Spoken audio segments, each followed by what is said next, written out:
I want money. That's what I want.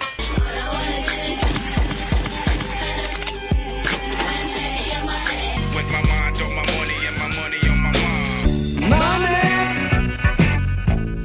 Get away. We are all dependent on money. We take money for granted, and we think it is abundant because it is everywhere. But with the way our money system works, when there are plenty of people willing to work, and plenty of people who need work done, there is often not enough money to allow it to happen.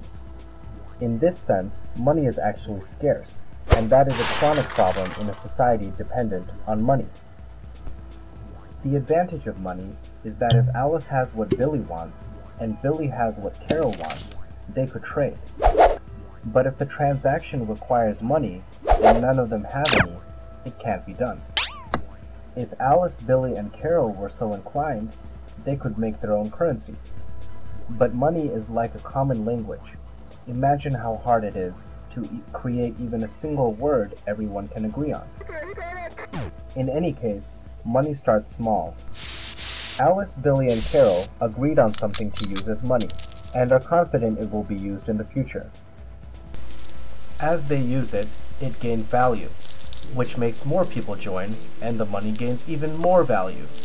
And the process continues in a compounding effect. This is how all forms of money began, including the money we use today.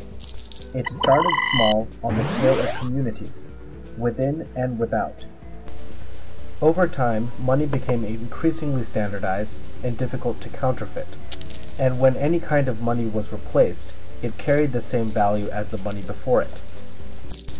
These kinds of money allowed currencies to circulate far more widely and gain far more value, and grew to cover vast trading networks. Now, a dollar can be used anywhere in the world. Money was the first information system.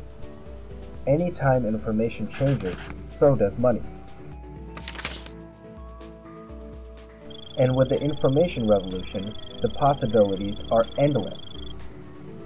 Increasingly, anyone can create information to be received by anyone, and anyone who needs something can be connected to someone who can provide it. From gift and barter to an enormous variety of currencies, thousands of successful initiatives have begun across the world, and they promise to have profound effects on the way we live. Some use paper, some use plastic, some use computers, and some use mobile phones. Say Billy wanted to buy 10 apples from Alice. They set the price to 1 unit per apple. In the transaction, Alice receives a credit of 10 units, and Billy receives a debt of 10 units. Alice can then spend her 10 with anyone who uses the currency, and Billy can make up his 10 by providing something to anyone who uses the currency. In such a system, money is created as needed by people who need it. It is being made to be entirely decentralized, with rules that are transparent, with security built into the system, as with any account today. This is the beginning of the democratization of money and finance. Currencies like this have the promise to circulate widely, locally and globally. But rather than replace the money we use today, they are complementing it. That is, they are being used side by side. Any group can more readily create a currency that they can use for their purposes, and complementary currencies are in circulation that are for cooperation, for competition, for local economies, small and large businesses, industries, websites and communities, and even virtual economies in games. Each currency has its benefit over the others.